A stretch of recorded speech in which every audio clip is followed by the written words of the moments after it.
Gotcha.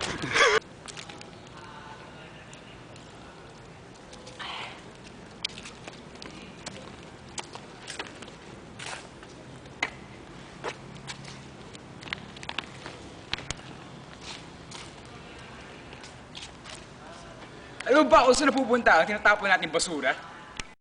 Karaniwang 5 o 6 na araw tayo nandito sa Ateneo. Araw-araw tayong kumukonsumo ng pagkain at tumadagdag ito sa naiipong basura natin. Sa daming estudyante, guro, manggagawa, tambay, at iba pa, hindi pa ba kayo nagtataka kung bakit hindi pa tayo nalulunod sa sarili nating dumi? Mukhang nawawala ka. Akong bahala sa'yo. Ngayon nga mag-teleport na tayo sa MRF. O ang Material Recovery Facility ng Loyola Schools. Ngayon, may papakita ko na sa inyo kung saan sinesegregate ang ating mga basura upang ibenta sa iba't ibang selected recyclers. Oh, anong masasabi nyo? Di ba ang cool? Meron pala tayong Material Recovery Facility para makategorize ang mga basura natin. Pero bakit tinatanong nyo? Anong pakialam namin dyan? Pwede ko naman iwanan ang basura ko kahit saan kasi pupulutin naman ng janitor eh. Hindi ko naman trabaho mamulot ng basura.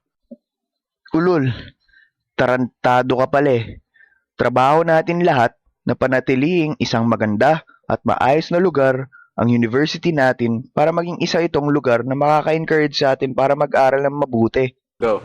Di forget other ways eh, kahit ano ng basura, pwede mo itapon dyan.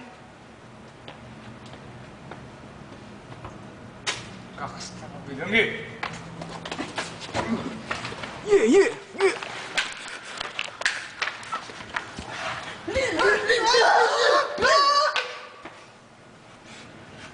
Akin to! Uulitin natin hindi porket other ways ay kahit ano ng basura ang pwede na itapon dito.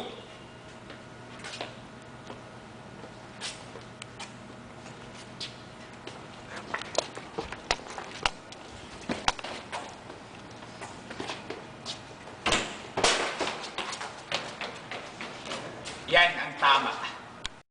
Go.